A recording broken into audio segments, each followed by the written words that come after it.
നമസ്കാരം പ്രിയ സുഹൃത്തുക്കളെ, ഒരിക്കൽ കൂടി നേച്ചർ ഓഫ് ക്രിയേഷൻസിലേക്ക് എല്ലാവർക്കും സ്വാഗതം.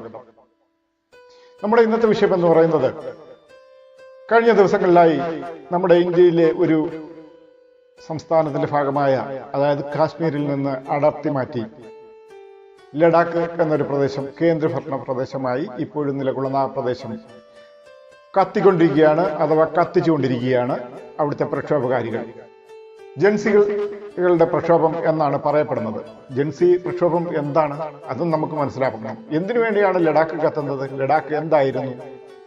എന്താണ് അവിടുത്തെ ആ ഒരു സിസ്റ്റം, ഭരണ സിസ്റ്റം? അവിടെ ആരാണ് താമസിക്കുന്നത്? അവിടുത്തെ ജനങ്ങളുടെ ആവാസ വ്യവസ്ഥ എങ്ങനെയാണ്? ഇതൊക്കെ നമുക്കൊന്ന് പരിശോധിക്കണ്ടേ. എന്തിനാണ് അവിടെ പ്രക്ഷോഭം ഉണ്ടാകുന്നത്? കഴിഞ്ഞ ദിവസം നമുക്ക് ന്യൂസിലൂടെ എല്ലാം മനസ്സിലാക്കാൻ കഴിഞ്ഞത് നേപ്പാളിൽ കത്തിക്കൊണ്ടിരിക്കുന്ന ജൻസി പ്രക്ഷോഭത്തെ കുറിച്ചാണ്. അവിടെ ഭരണമാറ്റമുണ്ടായി. അവിടെ നേപ്പാളിൽ നിലവിലുണ്ടായിരുന്ന ജനാധിപത്യ നേതാവിനെ അട്ടിമറിച്ചുകൊണ്ട് രാജഭരണം വീണ്ടും നിലവിൽ വരികയാണ് ഉണ്ടായത്. അത് ജൻസി പ്രക്ഷോഭം എന്നാണ് പറയുന്നത്. അതുപോലെ ഇന്ത്യയിലും സംഭവിക്കാൻ ചാൻസ് ഉണ്ടോ? ഇതൊക്കെ നമുക്കൊന്ന് പരിശോധിക്കണം. എന്താണ് അപ്പോൾ ഈ ജൻസി പ്രക്ഷോഭം? ലഡാക്കിൽ എന്താണ് നടന്നത്? ഇവയെക്കുറിച്ചൊക്കെ നമുക്കൊന്ന് പരിശോധിക്കണം. അപ്പോൾ നമുക്ക് വിശദമായ വിവരങ്ങളിലേക്ക് ഒന്ന് കടന്നു പോകാം. നമ്മൾ ആദ്യം ഒന്ന് മനസ്സിലാക്കേണ്ടത്, അവിടുത്തെ ഒരു സാമൂഹിക നേതാവാണ് സോനം വാഞ്ചു എന്ന് പറയുന്ന ഒരു നേതാവ്. അദ്ദേഹത്തിന്റെ പലതരത്തിലുള്ള ഫേസ്ബുക്ക് പോസ്റ്റുകളും വീഡിയോകളും ഒക്കെ നമ്മൾ കണ്ടിട്ടുള്ളതാണ്. ഇനി കാണാത്തവർ ഇനി സോനം വാഞ്ചു എന്ന് യൂട്യൂബിലൊക്കെ ഒന്ന് സെർച്ച് ചെയ്ത് നോക്കിയാൽ നമുക്ക് കൃത്യമായി കാണാൻ കഴിയും. അവിടുത്തെ ഒരു ഇൻഫ്ലുവൻസർ ആണ്. അദ്ദേഹമാണ് ഇവിടുത്തെ ഒരു അണ്ണാ ഹസാരെ പോലെ അദ്ദേഹം അവിടെയും വർക്ക് ചെയ്യുന്ന ഒരാളാണ്. ഒരുപാട് സമ്മതനായ ഒരു ആൾ തന്നെയാണ്. അതുകൊണ്ട് തന്നെയാണ് അദ്ദേഹത്തിന്റെ ഒരു പ്രസംഗത്തിലൂടെ ഇത്തരത്തിലുള്ള ഈ പ്രക്ഷോഭങ്ങൾക്ക് കാരണമായത് എന്നാണ് പറയുന്നത്. സോനം വാഞ്ചു ഒരു നിരാഹാര സമരം അവിടെ നടത്തിയിരുന്നു ലഡാക്കിൽ. അതിന്റെ പിന്തുടർച്ചയായിട്ടാണ് ഈ പ്രക്ഷോഭങ്ങൾ ഉടലെടുത്തിരിക്കുന്നത്. ലേ അപാക്സ് ബോഡി എന്ന് പറയുന്ന ഒരു സംഘടനയായിരുന്നു ഈ നിരാഹാരം നടത്തിക്കൊണ്ടിരുന്നത്. അതിന് നേതൃത്വം കൊടുത്തുകൊണ്ടിരുന്നത് സോനം വാഞ്ചു ആണ്. ആ സംഘടനയുടെ യുവജന വിഭാഗമാണ് ബന്ദിന് ആഹ്വാനം ചെയ്തത്.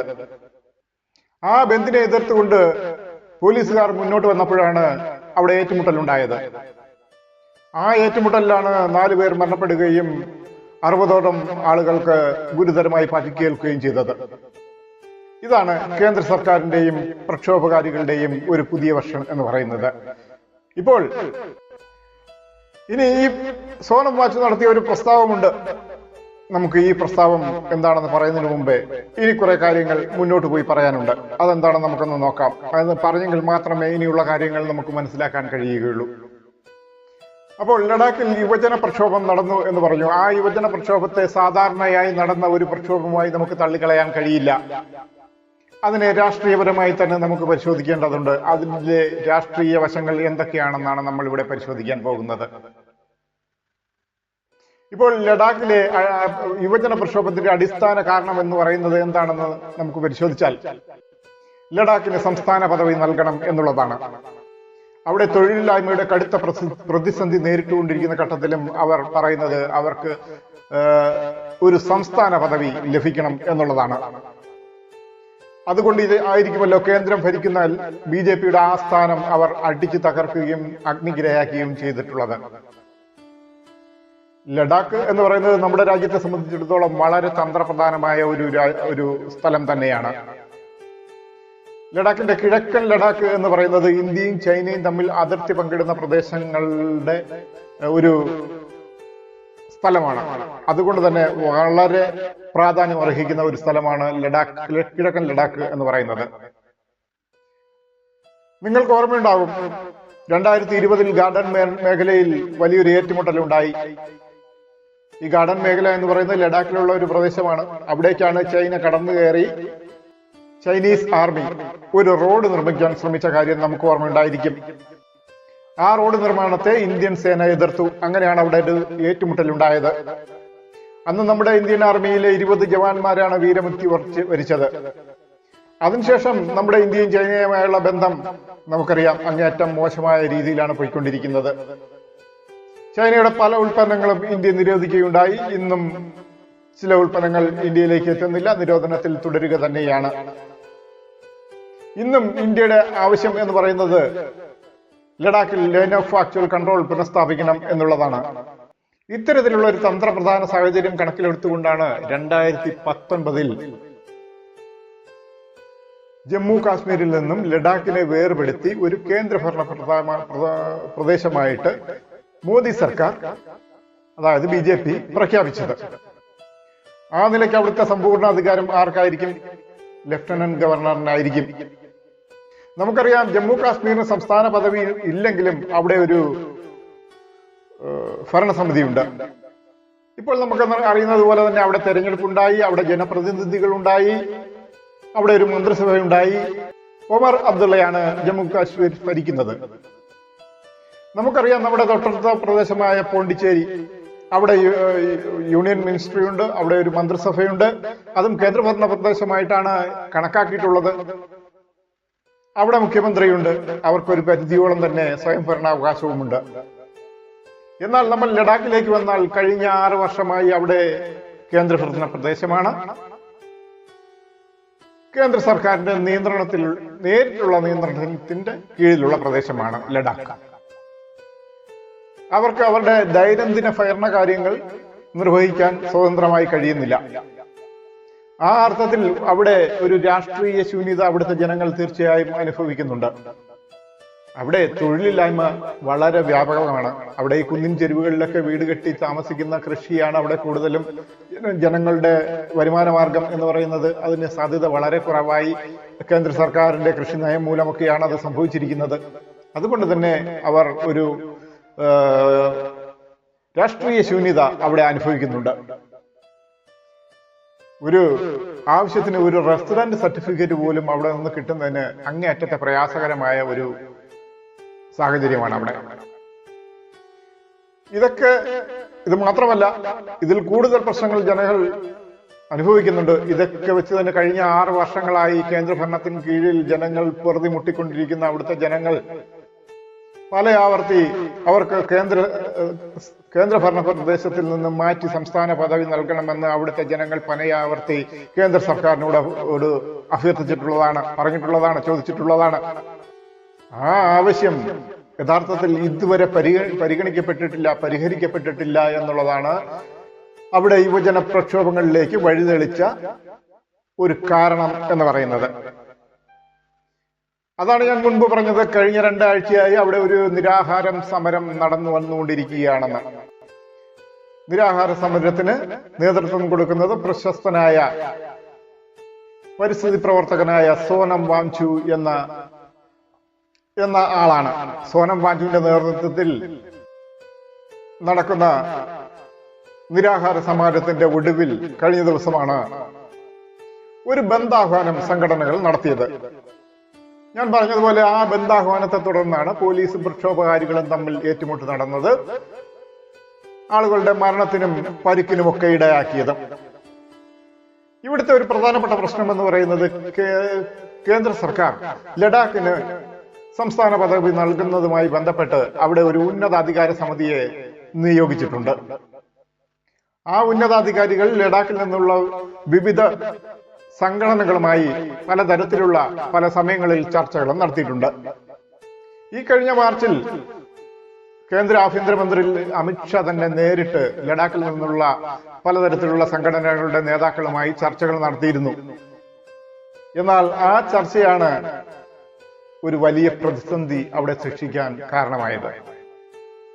ആ സമയത്ത് ലഡാക്കിൽ നിന്നുള്ള സംഘടനകൾ ഒരു വലിയ ആവശ്യം കേന്ദ്ര സർക്കാരിന് മുന്നിൽ വെച്ചു. ലഡാക്കിനെ ഭരണഘടനയുടെ 6ാം ഷെഡ്യൂളിൽ പെടുത്തണം എന്നുള്ളതായിരുന്നു ആ ആവശ്യം. അപ്പോൾ പിന്നെ നമ്മൾ ഈ 6ാം ഷെഡ്യൂൾ എന്താണെന്നും കൂടി നോക്കേണ്ടി വരും. ഗോത്രവർഗ വിഭാഗങ്ങൾക്ക് കുറെയൊക്കെ ഭരണഘടനാ അവകാശം നൽകാൻ അനുശാസിക്കുന്ന ഒരു വകുപ്പാണ് 6ാം ഷെഡ്യൂൾ എന്ന് പറയുന്നത്. അസം, ത്രിപുര, മേഘാലയ എന്നീ പ്രദേശങ്ങളിൽ ഇത് നടപ്പാക്കിയിട്ടുണ്ട്. മിസോറാം പോലുള്ള സംസ്ഥാനങ്ങളിലും അത് നടപ്പിലാക്കിയിട്ടുണ്ട്. അതേ മാതൃകയിൽ ലഡാക്കിനെയും ആ ഷെഡ്യൂളിൽ പെടുത്തണം എന്നാണ് അവിടുത്തെ സംഘടനകളുടെ ആവശ്യം എന്ന് പറയുന്നത്. എന്നാൽ നേരത്തെ ഞാൻ സൂചിപ്പിച്ചതുപോലെ ലഡാക്ക് എന്ന് പറയുന്നത് നമ്മുടെ രാജ്യത്തിന്റെ വളരെ തന്ത്രപ്രധാനമായ ഒരു പ്രദേശമാണ്. അവിടുത്തെ ചില പ്രദേശങ്ങൾക്ക് സ്വയംഭരണാവകാശം നൽകാൻ കേന്ദ്ര സർക്കാരിന് തീർച്ചയായും പരിമിതികളുണ്ട്. അതുകൊണ്ട് തന്നെയാണ് ലഡാക്കിന്റെ അത്തരം ഒരു ആവശ്യത്തെ കേന്ദ്ര സർക്കാർ തള്ളിക്കളഞ്ഞത്. അതോടുകൂടി തന്നെ ചർച്ചകൾ വഴിമുട്ടുകയാണ് ചെയ്തത്. അതിനുശേഷമാണ് അവിടെ പലയിടങ്ങളിലും ചെറിയ ചെറിയ പ്രക്ഷോഭങ്ങൾ രൂപപ്പെട്ടു തുടങ്ങിയത്. അതിന്റെ ഒടുവിലായി അവിടെ കഴിഞ്ഞ 2 ആഴ്ചയായി നടന്നു വരുന്ന ഒരു നിരാഹാര സമരത്തിന്റെ ഒടുവിലാണ് അവിടെ ഒരു വലിയ യുവജന പ്രക്ഷോഭം രൂപപ്പെട്ടു വന്നത്. ഞാൻ മുൻപ് പറഞ്ഞിരുന്നു. എന്തുകൊണ്ടാണ് ഇത്തരത്തിലൊരു പ്രക്ഷോഭം അവിടെ ഉണ്ടായതെന്ന് നമുക്ക് ഒന്നുകൂടി പരിശോധിക്കാം. കഴിഞ്ഞ ദിവസം സോനം വാങ്ചു തന്റെ നിരാഹാര സമരത്തിന്റെ അവസാനിപ്പിച്ചുകൊണ്ട് ഒരു പ്രസംഗം അവിടെ നടത്തുകയുണ്ടായി. സോനം വാങ്ചുവിനെ കുറിച്ച് ഞാൻ മുൻപ് പറഞ്ഞിട്ടുണ്ട്. ആ പ്രസംഗം എന്ന് പറഞ്ഞത് അങ്ങേയറ്റം പ്രകോപനപരമായ ഒരു പ്രസംഗമായിരുന്നു. ആ പ്രസംഗത്തിന്റെ ഒടുവിൽ യുവജനങ്ങളെല്ലാം തെരുവിലേക്ക് ഇറങ്ങുകയും പബ്ലിക് ഓഫീസുകളെല്ലാം അടിച്ചു തകർക്കുകയും ചെയ്തു. മുൻപ് പറഞ്ഞ പോലെ ഒരു നേപ്പാൾ മോഡലായിരുന്നു. അതിൽ ചീഫ് ഇലക്ടറൽ ഓഫീസിന്റെ ഓഫീസ് വരെ അറ്റാക്ക് ചെയ്യപ്പെട്ടു. അവിടെ ഒരു രാഷ്ട്രീയ പാർട്ടിയുടെ ഓഫീസും അടിച്ച് തകർക്കപ്പെട്ടിട്ടുണ്ടെന്ന് വിശദീകരണ കുറിപ്പിൽ പറയുന്നു. പക്ഷെ ആ ഓഫീസ് BJPയുടെ ആണെന്ന് ഞാൻ പറയുന്നില്ല.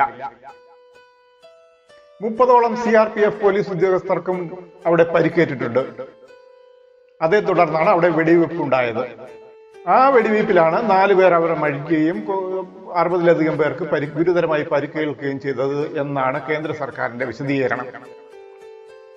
ഇനി പ്രക്ഷോഭകാരികളുടെ വിശദീകരണം എന്താണെന്ന് നോക്കിയാൽ കഴിഞ്ഞ 15 ദിവസമായി 15ഓളം വരുന്ന ആളുകൾ അവിടെ നിരാഹാര സമരം നടത്തി വരികയായിരുന്നു. ആ 15 പേരുടെയും ആരോഗ്യനില വളരെയധികം മോശമായ സ്ഥിതിക്ക് അവരെ ഹോസ്പിറ്റലിലേക്ക് മാറ്റേണ്ട ഒരു സാഹചര്യം വന്നു. ആ ഒരു സാഹചര്യം ആ പ്രക്ഷോഭകാരികൾക്കിടയിൽ വളരെ ഒരു നിരാശ ജനിപ്പിക്കാൻ ഇടയായിട്ടുണ്ട്. ആ നിരാശയുടെ അടിസ്ഥാനത്തിലാണ് അവർ തെരുവിലേക്ക് ഇറങ്ങി പ്രക്ഷോഭം നടത്തിയത്. ലേ അപെക്സ് ബോഡി എന്ന് പറയുന്ന ഒരു സംഘടനയായിരുന്നു ഈ നിരാഹാരം നടത്തിയത്. അതിന് നേതൃത്വം കൊടുത്തുകൊണ്ടിരുന്നത് സോനം വാങ്ചു ആണ്. ഞാൻ മുൻപ് പറഞ്ഞ പോലെ ആ സംഘടനയാണ് ബന്ദിന് ആഹ്വാനം ചെയ്തത്. ബന്ദിനെ എതിർത്തുകൊണ്ട് പോലീസുകാർ രംഗത്ത് വന്നപ്പോഴാണ് അവിടെ പ്രക്ഷോഭം വളരെ രൂക്ഷമായതും വെടിവെപ്പുണ്ടായതും ആളുകളുടെ മരണത്തിനിടയായതും ഒക്കെ. ഇതാണ് അവിടുത്തെ പ്രക്ഷോഭകാരികളുടെ വിശദീകരണം. നിരാഹാര സമരം അവസാനിപ്പിച്ചുകൊണ്ട് സോനം വാങ്ചു നടത്തിയ ഒരു പ്രസംഗമുണ്ട്. ആ പ്രസംഗത്തിൽ ഒരു പ്രസ്താവമുണ്ട്. ആ പ്രസ്താവമാണ് വളരെയധികം ഡേഞ്ചറായി മാറിയത്. വാങ്ചു പറഞ്ഞത് ലഡാക്കിൽ നടന്നത് ജൻസി പ്രക്ഷോഭമാണെന്നാണ് വാങ്ചു അവിടെ പൊതുജനങ്ങളോട് പറഞ്ഞത്. ആ പ്രസംഗത്തിൽ ജൻസി പ്രക്ഷോഭം എന്ന് പറയുന്നത് നേപ്പാളിൽ നടന്നതുപോലെ ലോകം ഇന്ന് ആശങ്കയോടെ നോക്കിക്കാണുന്ന ഒരു പ്രൊട്ടസ്റ്റ് രീതിയാണ് ഈ ജൻസി പ്രക്ഷോഭം എന്ന് പറയുന്നത്. അപ്പോൾ എന്താണ് ജൻസി പ്രൊട്ടസ്റ്റ് എന്ന് പറയുന്നത്? അതായത് നമ്മുടെ ആധുനിക തലമുറയിൽപ്പെട്ട ആളുകൾ സാമൂഹിക മാധ്യമങ്ങളിലൂടെ സംഘടിക്കുകയും അവർ സാമൂഹിക ഭരണകേന്ദ്രങ്ങൾക്കെതിരായി തെരുവിലിറങ്ങി വളരെ വലിയ രീതിയിലുള്ള പ്രക്ഷോഭങ്ങൾ സംഘടിപ്പിക്കുകയും ചെയ്യുന്നു. അതിനെയാണ് ഈ ജൻസി പ്രക്ഷോഭം എന്ന് പറയുന്നത്. സാമൂഹിക മാധ്യമങ്ങൾ എന്ന് പറയുമ്പോൾ നമുക്കറിയാമല്ലോ, നമ്മുടെ രാജ്യത്ത് ഇപ്പോൾ ഓടിക്കൊണ്ടിരിക്കുന്ന സാമൂഹിക മാധ്യമങ്ങൾ പലതാണ്. അങ്ങനെ അതിലൂടെ എല്ലാം ജനങ്ങളെ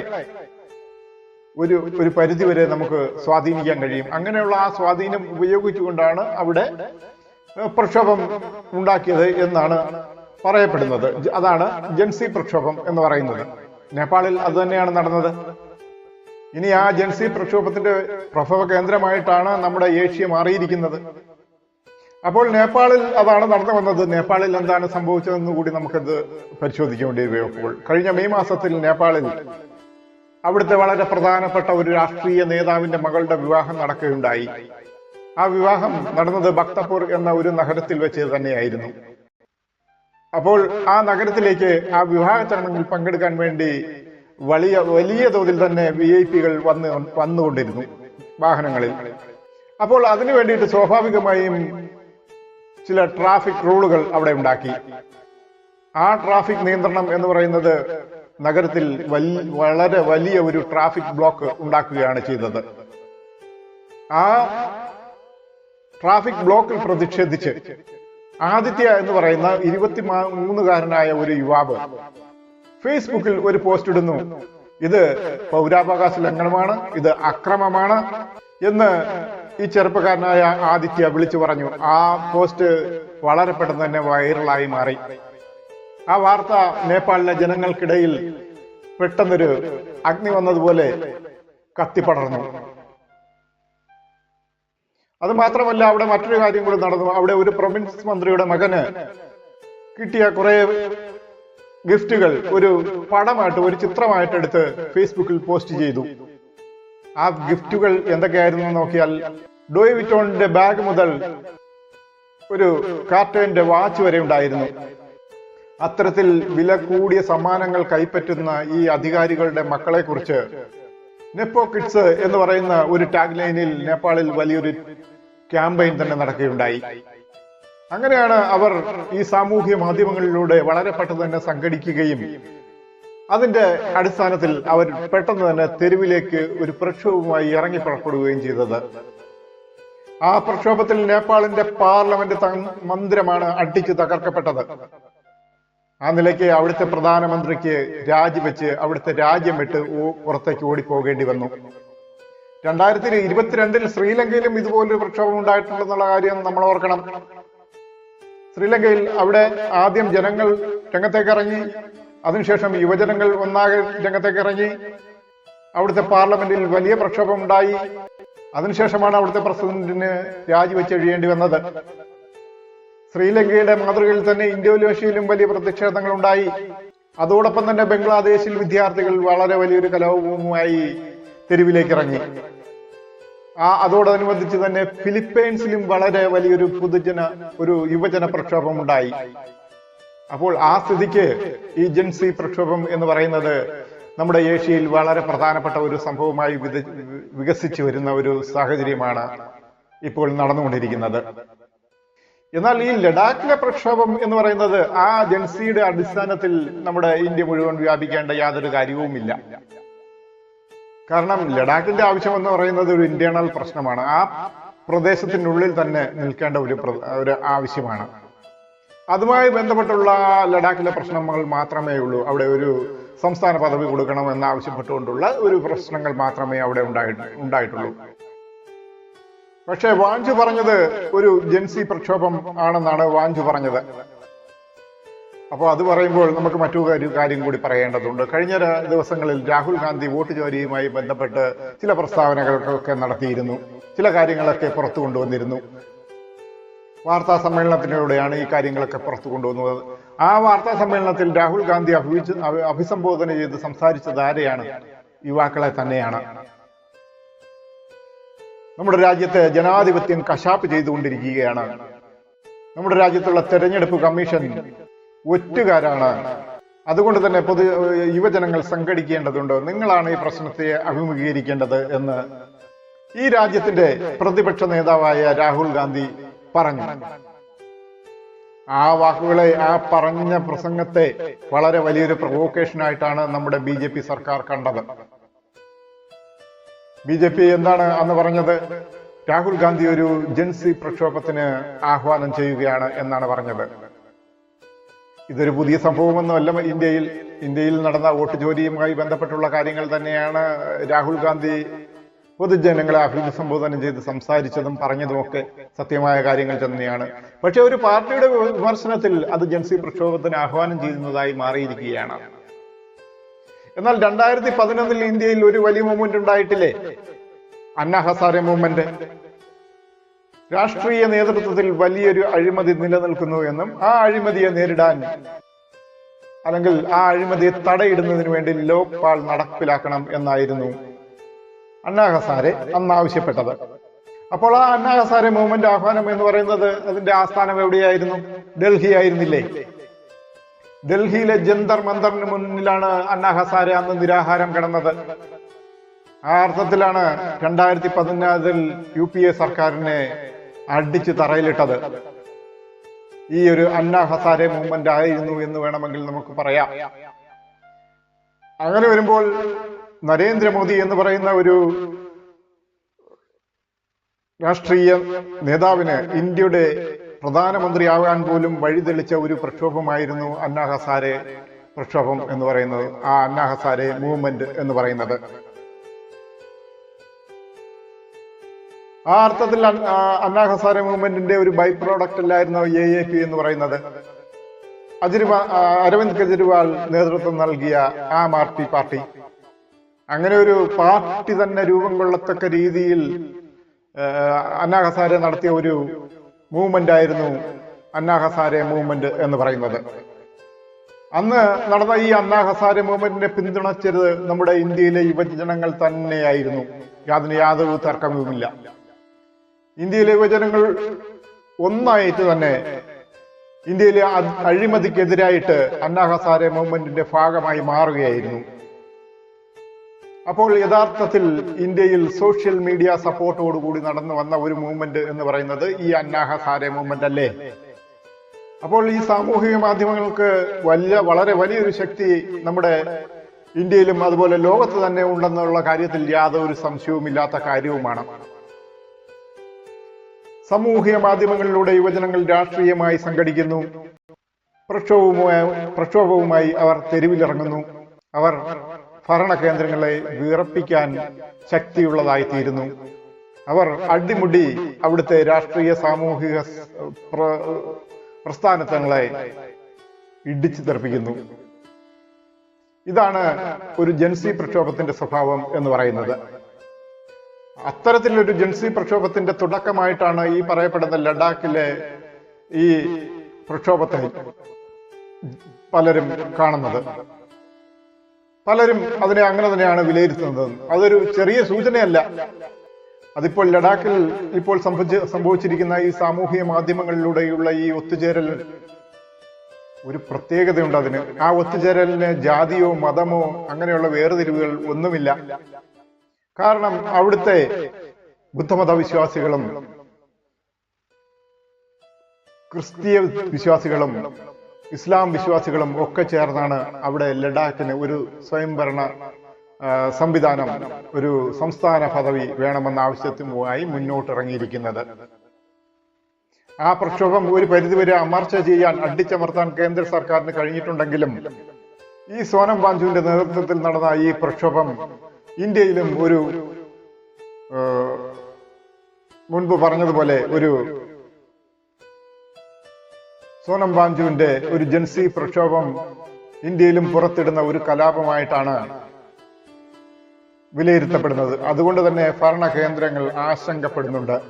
ഇനി നമ്മുടെ സോഷ്യൽ മേഖലകളിൽ യുവജനങ്ങൾ മുന്നേറ്റം കൊടുക്കുന്ന ഒരു വലിയ ഒരു സാഹചര്യം, ഒരു ജൻസി പ്രക്ഷോഭം തന്നെ ഉണ്ടാകുമോ എന്നുള്ളൊരു ഭയം സർക്കാരുകൾക്ക് വന്നു തുടങ്ങിയിട്ടുണ്ട്.